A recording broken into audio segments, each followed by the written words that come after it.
I'm actively trying not to turn this into a Nikolai Gogol channel, but I'm not succeeding.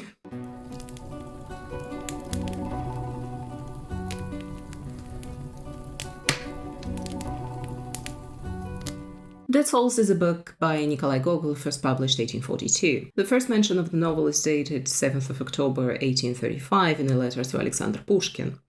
Started writing Dead Souls. The plot has extended to a full novel and I think is going to be quite funny.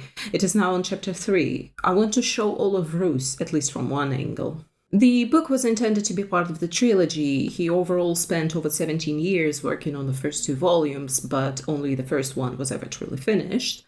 It is widely recognized to be his magnum opus. For this book in particular, I have a translation that I can recommend to you. Armen Zakharyan, a philologist and YouTuber, has done a splendid job of comparing various translations of Dead Souls, and it's thanks to him I can now recommend a translation to you, one done by Richard Peviar and Larisa Volkhonsky, or alternatively Robert Maguire. I am going to be using the one by the Peviar-Volkhonsky duo. Obviously, in order to do an in-depth analysis of the book, I'm going to go into spoilers, so here's your warning. Let's quickly recap the plot before we go into the details. A man called Pavel Ivanovich Chichikov arrives in an unnamed provincial town, makes acquaintances with all the officials there, and charms them all. He shows great attention to details and knows how to charm about anyone. He also gets to meet the prominent landowners in the area and quickly sets off to pay them visits at their estates. He first goes to landowner Manilov, a man so sweet it can make your teeth hurt, and Manilov is completely charmed by Chichikov. After dinner, Chichikov carefully brings up his true reason for coming. He wants to buy serfs from Manilov who have died but not yet have been reported as such to the authorities and thus very much alive on paper, the Dead Souls. Manilov is suitably confused, but after some sweet talking from Chichikov, Manilov gifts these serfs to Chichikov. Chichikov then goes to the next landowner, but on the way gets lost and stumbles upon a house of a landowner, Korobotchka. Korobotchka is a rather thick-skulled woman. She is deathly afraid of selling these dead souls, as it's likely not Christian. But after some intimidation and bargaining by Chichikov, he manages to buy them off of her. In a tavern, Chichikov runs into a man Nozdrov, a perpetual liar, who offers to gamble for the souls, but cheats, and Chichikov only escapes a good beating by the arrival of a police officer who's there to detain Nozdrov for something other that he's done just now. Chichikov finally makes it to Sobakevich, a bore of a man, who haggles for these dead souls, listing their talents and uses as if they're still alive. In the end, they settle on a price that is way higher than what Chichikov originally wanted to pay for these souls. Chichikov then goes to see a man Pushkin, whom Sobakevich mentioned as a terrible Scrooge, and by appealing to his parsimony, he buys the souls off of him as well. Chichikov then returns to town, finalizes his purchases of the dead souls, and thus becomes the talk of the town. Men like him, women find him charming, suddenly, and a good match. Chichikov shows a passing interest in a governor's daughter, and that offends all the women at the ball, and that sets off the chain reaction. The talk spreads around town about these dead souls, spurred on by Korobotchka, who came to town to see what the dead souls go for these days. But nobody really understands what that means. They all start speculating that he's a counterfeiter, a con man, that he wants to kidnap the governor's daughter, or that he's actually Napoleon in disguise. They ask Nozdrov, who lies like he's never lied before, and that leaves them even more confused, but at the end of the day, Chichikov is no longer welcome in most homes in that town. Chichikov quickly understands that the trouble is brewing, packs up, and leaves town. Only then do we get a backstory to Chichikov. From a very young age, his father preached the importance of money to him, so during his life he went through a number of different schemes, mostly to do with bribes. But this latest caper of dead souls, his intention is to then pawn them off to a government body and make the fortune that way. We're led to believe that Chichikov intends to buy an estate, build a family, because Chichikov constantly thinks about his future offspring. The novel ends with author-narrator's thoughts on Russia and the Russian man as Chichikov writes off. It's one of those books that works on different levels depending on how deep you're willing to dig. It can be a simple story of a con artist and the satirical representations of the gentry. If you like to draw parallels, then the researchers not only cite the connections to Dante's Divine Comedy, but also Homer's Iliad. A different angle is that of religion. Gogol, in his later life, tried to find meaning in Christianity, and it bleeds into the text. If you're a fan of dissecting various literary techniques, Gogol has a lot to offer. He was unique for his time and even to this day. I'm going to try and cover all of these aspects a little bit, and you can explore further if you're interested. Now, let's address the elephant in the room. Russian serfdom is basically slavery, so Chichikov is buying dead slaves. I'm able to compartmentalize this fact, and it kind of does not affect my overall enjoyment of the book, but I understand that it might not be possible for you. My personal feeling is that since there are no truly good characters in this book, then it makes it not necessarily okay, but consistent maybe. Terrible, awful people within its awful, terrible system. It's not these nice slave owners that we get to see. They're all awful. Our protagonist is also a scoundrel. The author even tries to apologize for it a little bit. Because it is time finally to give the poor virtuous man a rest. Because the phrase virtuous man idly circulates on all lips. Because the virtuous man has been turned into a horse, and there is no writer who has not driven him, urging him on with a whip and whatever else is handy, because the virtuous man has been so worn out that there is not even a ghost of any virtue left in him, but only skin and ribs instead of a body, because the virtuous man is invoked hypocritically, because the virtuous man is not respected. No, it is time to finally hitch up the scoundrel, and so let us hitch up a scoundrel. Chichikov is also an absolute blank slate. The author spends a lot of time describing him, but nothing stands out. He's an everyman with an uncanny ability at adapting. In the Brichka set a gentleman, not handsome, but also not bad-looking, neither too fat nor too thin. You could not have said he was old, yet neither was he at all that young. The newcomer, as it seemed, avoided talking about himself. If he did talk, it was in some sort of commonplaces, with marked modesty, and his conversation on these occasions assumed a somewhat bookish manner, that he was an insignificant worm of this world, and not worthy of much concern, that he had gone through many trials in his life, had suffered for the truth in civil service, had many enemies who had even made attempts on his life, and that now, wishing to be at peace, he was seeking to choose finally a place to live. Russian has a word with the derogatory connotation for this type of opportunists, a chameleon who uses it for his own benefit. What is interesting is that Gogol flips the order of events from the compositional perspective. The backstory to Chichikov that would normally be introduced along with him somewhere in the beginning is only revealed in the last chapter of the novel. That allows the reader to make guesses about him, to learn about him along with the other characters within the novel. And so by the time when the backstory is revealed, it only serves to kind of crystallize the image that the reader already has of him. I also should add that this character is interesting because it's rather new for the literature of that time period. And not only because he's a scoundrel, but because he is active within his story. He takes his fate into his own hands. Russian man has always been believed to be rather lazy, and Chichikov is not that. The irony lies in the question of whether or not Chichikov is actually doing anything wrong. This Dead Souls keeper apparently was quite possible in real life. Pyotr Bartemiev writes in the note to Vladimir Sologub's memoirs. There was also a certain P, an old dandy. Pointing him out to Pushkin, a friend said how he bought himself Dead Souls, pawned them off, and got a big profit. Pushkin liked it very much. One could make a novel out of it, he said. Another anecdote comes from a town Bendere. Russian serfs fled en masse to Bessarabia in the early 19th century. To escape the police, the runaway serfs often took the names of the deceased. The city of Bendere was notorious for it. Its population was called the Immortal Society. For years, there was no single death case reported there. As the investigation showed, it was the rule in Bendere: the deceased should not be excluded from society, and their names should be given to the newly arrived runaway serfs. And strictly speaking, there was no law against what Chichikov did, but we understand that such a loophole would still be considered fraud.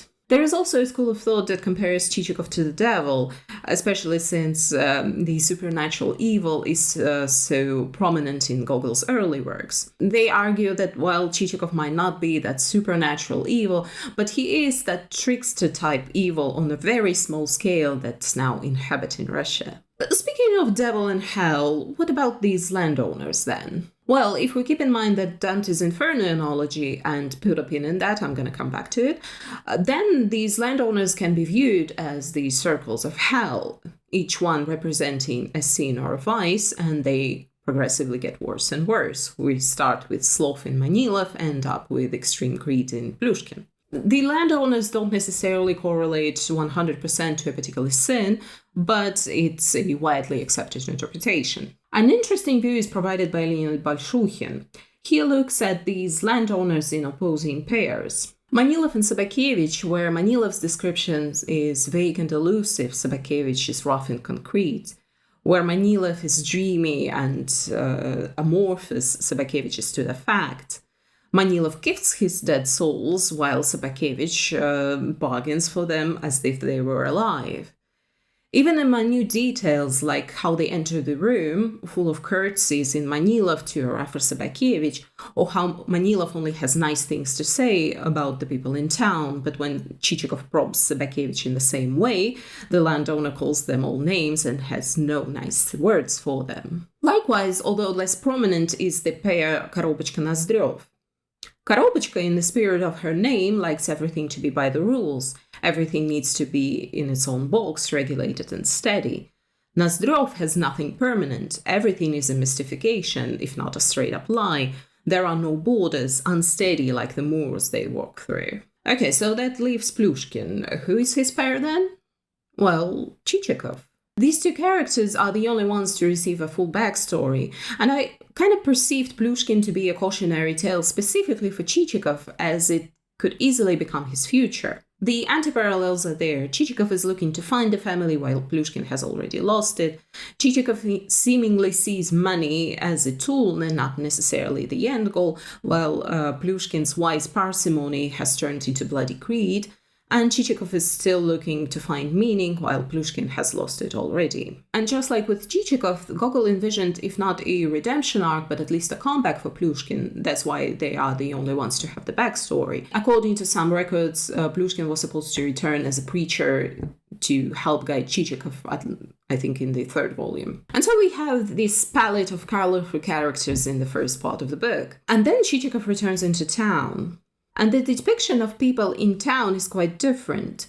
None of them have names. They are all referred to by their title or something like Lady Agreeable in all respects. They are this mass of people, a hive, faceless and empty. They think and make judgments collectively. While Chichikov managed to charm them all one by one, they all turned against him in unprecedented unity. But interesting, also in opposition, when Chichikov writes up the papers for his souls, he starts to imagine these serfs. He calls them out by names, tries to give them backstory, thus giving them life. And thus these dead souls come alive, while the alive citizens of this town are figuratively dead. That oxymoron of dead souls actually outraged many. How dare he? The soul is immortal. And speaking of literary devices, Gogol is the master of language. The level of detail he throws at you is immense, and yet it does not feel overwhelming. He often gets sidetracked to describe something in the minute detail, but that's the entire point. And because these details are presented on an equal scale and given the equal emphasis and importance, the novel becomes not simply Chichikov's story, but an anthology of details, remarks, characteristics, and digressions. Andronikov notes, the author shows the same interest in phenomena of different scale and significance. Therefore, the gentleman in the spring britchka and the tulip pin with the bronze pistol with which the shirt front of a provincial dandy is stabbed, and the cockroaches and the character of the neighbor living behind the door filled with chest of drawers are equally equivalent on the image. Shown on the same scale, the involuntary invoke a smile. Mikhail Bakhtin calls this Gogol's style kokalan, basically everything that does not conform to the semantic, logical, or spatial temporal connections. It can be expressed in calling to deities or cursing, fasting imagery, the praising and at the same time abusive nicknames, unpublished vocabulary, etc. Examples are my absolute favorite bit from the novel about Themistocles, Chichikov's nudity that scares Korobotchka, the odor that Chichikov's servant Petrushka carries around with him, or even mild profanity in like what in the devil's name, etc. And feasts.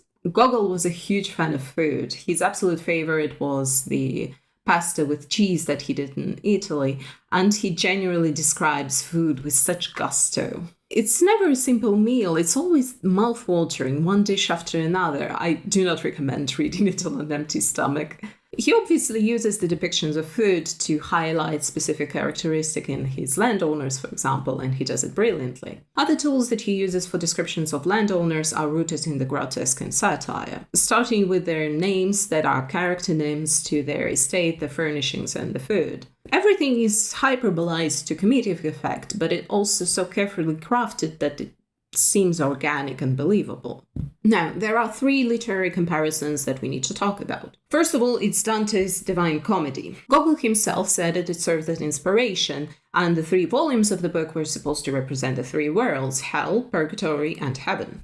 By that design, the landowners that Chichikov meets in the first volume are the circles of hell and represent the various vices. There is also a scene where Gogol specifically calls out Dante's Divine Comedy when Chichikov arrives at the magistrate's office. The scene in question is analyzed ad nauseum by researchers. Yuri Mann, for example, draws attention to the motif of light in Dante's work and his depictions of heaven and the deity. Gogol does ironically highlight these images here, where there stood nothing but a white armchair, and in it, at a desk behind the Zertzala and the 2 thick books, alone as the sun, sat the magistrate. The irony, according to Mann, is created by the interaction of the direct and figurative meaning of the word. The Zertzale is an object, a special prism that edicts written on its edges, and at the same time the latter seem to reflect the light of truth, see former dimension of the sun here, are its mirror. Yelena Smirnova in her work mentions a different image, that of the governor's daughter, and her depiction as light. This motif of light and untouched feminine beauty that resembles divine is present in Dante's Beatrice. Light is a very important category in the system of philosophical idealism. Thus, in the Neoplatonic philosophy of Dionysius the Areopagite, on which Dante's artistic thought is based, light is the source of everything that exists, and the picture of the universe drawn in the Divine Comedy is the gradual increase in the power of light as the hero moves from its lower to higher spheres. Permeated with this symbolic light in the comedy is also the image of Beatrice, who, having replaced Virgil in the purgatory, leads the author-narrator into the realm of heavenly light, where the purification of the soul is performed. And Chichikov's soul reaches out to this light, even if he cannot really understand it yet. The analysis of Dead Souls as it relates to Divine Comedy can go to different degrees by different researchers. There are many ways of interpreting it that way. They call out specific passages from the book with varying degrees of success. I'm going to put some papers on the screen now if you're into that sort of thing. Sidebar. Smirnova in her paper calls out Chichikov's return into town, similar to some passages in Inferno, for example. It was thick dusk by the time they drove up to town. Shadow and light were thoroughly mingled, and objects themselves also seemed to mingle. The parti-colored tollgate took on some indefinite hue. The mustache of the soldier standing sentry seemed to be on his forehead, way above his eyes, and his nose was if not there at all. She argues that the image of the soldier is reminiscent of devil with horns, otherwise why would the mustache be above his eyes? But it all falls apart a little when she draws another comparison here. And beings of a special kind in the form of ladies in red shawls and shoes without stockings who fleet about like bats in the street corners. She compares them to furies, where at one single point there suddenly stood 3 infernal furies flecked with blood, who had the limbs of women in their ways. There is a slight problem, though, that the Russian translation that she uses, it says 3 furies, bloody and pale, which ties a little bit better to the red shawls and the shoes without stockings. But this paleness was added by Lysinski and is missing in the original. And while the comparison still works somewhat, it has a better punch if you have a slightly more liberal translation of the work. Another comparison is that of Homer and his Iliad or Odyssey, depending on who you talk to. Gogol was a huge fan of Homer, specifically in the translation that was done by Zhukovsky during his lifetime. Gogol's contemporary Chichikov first pointed out the similarities that Gogol's Dead Souls carry with an ancient Greek epos, stylistically in the world building. A more daring approach is now taken by a literary person, Dmitry Bykov, who argues that the Dead Souls, they carry the blueprint of the Odyssey. He compares Chichikov to the titular character and the landowners to the various magical creatures. For example, Manilov is the sirens who lure you in with their beautiful song. Strong Sobakevich is Polyphemus, and Nozdrov is Aeolus. Both these approaches have the similar basis in that the Dead Souls attempt to show the world how it works and depict the secret of life itself, not at all order at all. And that allowed for the comparison of Gogol to Homer. There is an obvious argument against it. Friedrich Schiller at the end of the 18th century argued that the existence of a new Homer is impossible as the time for naive poetry has passed. Literary critic Belinsky, in response to Aksakov, pointed out the inherent Gogol irony that is completely foreign to Homer, and so on and so on. In the sense of the poem, Dead Souls are the opposite of Iliad. In the Iliad, life is elevated to the apotheosis. In Dead Souls, it is compressed and is negated. The pathos of the Iliad is a blissful ecstasy arising from the contemplation of the wondrous divine spectacle. The pathos of Dead Souls is humor, contemplating life through invisible laughter visible to the world, tears unknown to him. The polemic around this topic is still going on, so I'm gonna let you make your own conclusions on it. And the last comparison, maybe less obvious, maybe more, depending on how you look at it, is the connection to Alexander Pushkin's Eugene Onegin.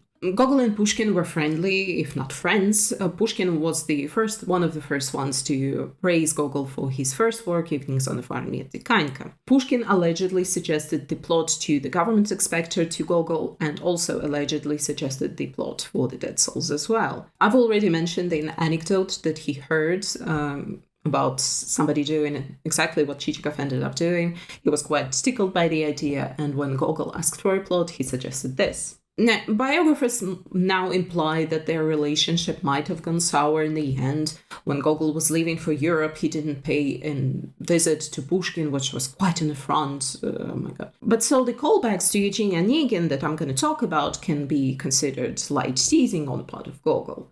Or they can simply be callbacks to the master. First of all, Gogol labeled his book Poem in Prose, an obvious inversion of Eugene Onegin, which is a novel in verse. Second of all, stylistically, they resemble one another in the constant authorial lyrical digressions.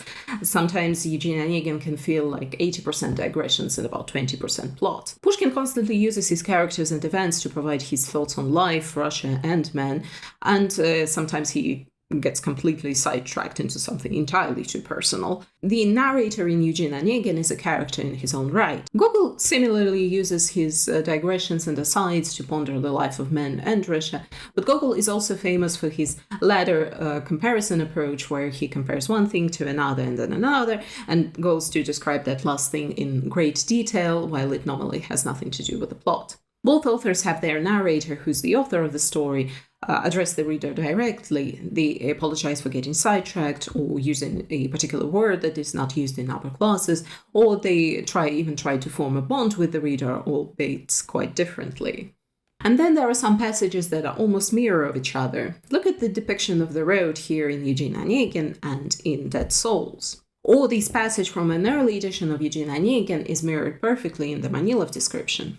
All the last passages of both books. There are also some small details, like the letter that Chichikov receives from an anonymous lady. I read it as a callback to the letter that Tatiana sends Onegin. Scholars draw a lot of comparison like this, some obvious, some more obscure, but even I, who was not looking for them as I was reading the novel, I was like, this is straight up Onegin. So if you're interested in this type of comparison, there is more than I managed to mention here. What is the main theme of the book? Let's look at the genre first. Gogol called his book a poema, a poem in prose. By today's standards, it's a novel, but the novels from Gogol's time were much more plot-heavy and rigid as a genre. They wouldn't have allowed for the multitudes of digressions and comparisons that Gogol uses. The book also carries the elements of the epos in the world building and intent. And the intent was to show all of Russia and the Russian men.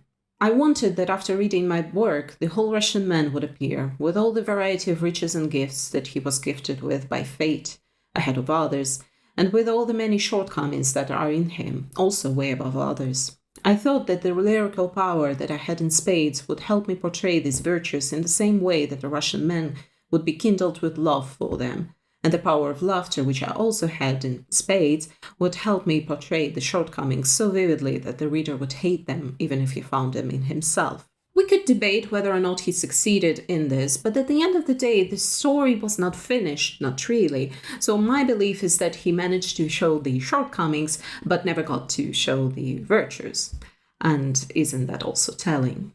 But this quote that I just used is from 1847, and this intent was not there from the beginning. He started writing without this plan. I started writing without a detailed plan for myself, without realizing what exactly the hero himself should be. I simply thought that the funny project that Chichikov was engaged in would lead me to different faces and characters by himself, that the desire to laugh that was born in me would create by itself a lot of funny phenomena that I had to mix with the real ones. But every step I was stopped by questions. Why? What's the point? What should I say by myself, such a character? What should such and such phenomenon be? But this funny story type of novel still shines through in the first 6 chapters, at least when he goes from one landowner to another. But then the tone of the story shifts. And that's because the early chapters of the book were written before 1840. 1840, Gogol was in Vienna and he got terribly sick. It's rather difficult to say what it was exactly, whether it was physical or mental, but this illness had a profound effect on him. He described his life as before and after from this point on. Aksakov put it as such. After this illness, constant striving revealed itself for the improvement of the spiritual person in himself, and predominantly in a religious fashion. And from this point on, the book was envisioned by Gogol not simply as the most important work from the literary perspective, but it also now had the duty of moral teaching, of showing his contemporaries the true path. And that can be seen in the novel as it is today. The first 6 chapters are much more light-hearted, comical, and grotesque and all, and in the second part, the authorial digressions become much poignant on the fate of men, Russia's place in history, virtues and vices. And that's because, apparently and seemingly, Gogol believed that in this illness God had tested him, and that after this miraculous recovery, it was now his duty to fulfill a great destiny. This opens a new chapter in Gogol's relationship with Christianity, Christian Orthodox Church in specific. Now, I'm stepping on dangerous grounds here specifically because my relationship with church is rather troubled, but I will try to stay brief and neutral on this. Religion can be many things, but quite unfortunately for Gogol, it became a source of great anxiety because he saw people falling off the path of righteousness and somehow got it into his head that it was his duty to help save them. And that's not even mentioning his own relationship with God, his perceived moral failings that were weighing him down. He saw Dead Souls as a book of life, a new gospel almost, that should change Russia, humanity, and himself. And that's too much of a burden to put on anyone, let alone a writer with a variety of mental health problems. The main thing to keep in mind is that the Orthodox Christianity is at the very core of Gogol, but it is mostly presented as fear of eternal damnation and his attempts at saving himself and others from this terrible fate. Researchers point out the dichotomy that developed in him. Gogol is a writer and Gogol is a preacher. For instance, Gogol went full preacher mode in the selected passages from Correspondence with Friends, which is full of Gogol's own views on moral life and religion and is as dry as Gogol can get. But he didn't want that for his Dead Souls, so that's the mode that he wrote it in for almost 10 years, trying to marry the literary and artistic with moralistic and preachy. He destroyed the first manuscript of the second volume, 1845, and started over. You remember the monumental task that he set for himself, so it was never progressing as he wanted it to. Gogol was never truly happy with it. He read the chapters to his friends, and his question was, is it as good as the first one? He was always doubting himself. And there are 2 major things at play here. Gogol's contemporaries did not necessarily understand the first volume as we do now. Most somehow believed Gogol to be a realist, and so they were either disgusted, saddened, or disturbed by the images that he put in his book. Some were outraged. How dare he portray us in such a manner? And Gogol always craved outward validation and feared criticism in any form. One of Gogol's friends left in his notes that when Gogol read the first few chapters to them, they were left rather unimpressed, and that likely hurt Gogol to the core. And really, even when he got positive feedback, was genuinely praised for his work, he was still looking for something that they were not saying, something was wrong. And when you look for something, you'll find it. And that ties into the second most important thing, and that's Gogol's mental health. We now like to retroactively diagnose him with a variety of mental disorders, most often psychosis, but really the most important thing is that his mental health was getting worse and worse towards the end of his life. He was prone to mood swings, depressive episodes, and apathy. And then there was this religious dread that was installed in him early in life, but it was also growing stronger. He also had this priest, Father Matvey, who was a gifted preacher, I guess, but he kind of never understood nor accepted anything about secular life. And so he was preaching asceticism to Gogol, to renounce everything worldly, to find absolution in humility and piety. And Gogol trusted him, and so when the conversation turned to literature, and Matvey called for him to renounce Pushkin as he was a sinner and a pagan, they argued, and that also hurt Gogol to the core as he valued his opinion.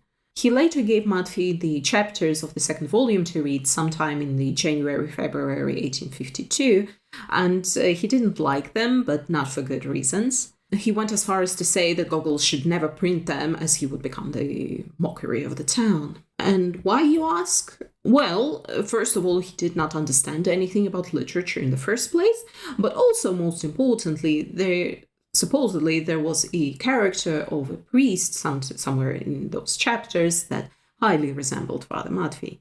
And so these last few weeks of his life, Gogol was in a terrible mental state. He was fasting, which resembled starvation. He started hearing voices, so he understood that the end was near. When he asked his friend Alexander Tolstoy to take the manuscript of the second volume and give it to a metropolitan Filaret to decide what to do with it after Gogol's death, Alexander Tolstoy refused, as to not to show him how hopeless his state was believed to be by others. And so Gogol ended up making that decision himself.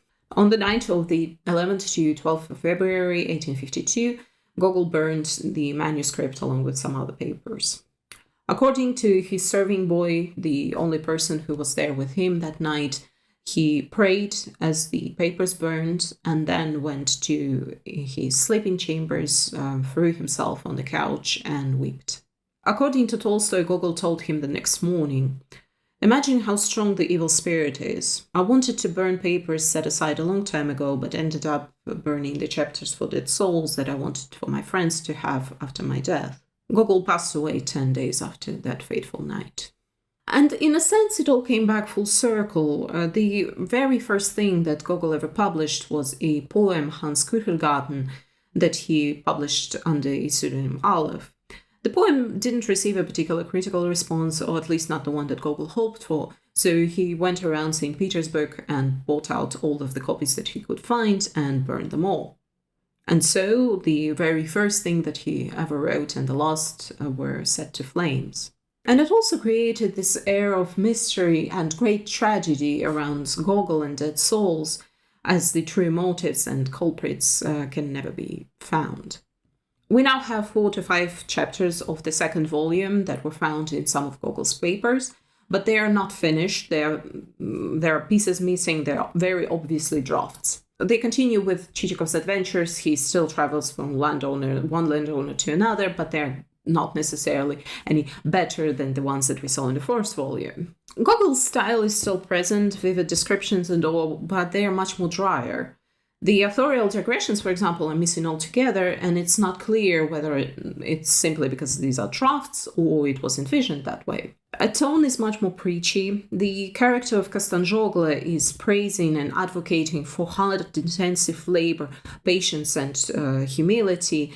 His conversations with Chichikov are interspersed with thoughts on the fate of men and Russia, and some of those passages are straight out lifted out of religious texts. And then there's Murazin and Atkupshik, who in the last chapter tries to set Chichikov on the right path. You need to reconcile with God. You need to find patience. You could do a good job and find a different, better goal.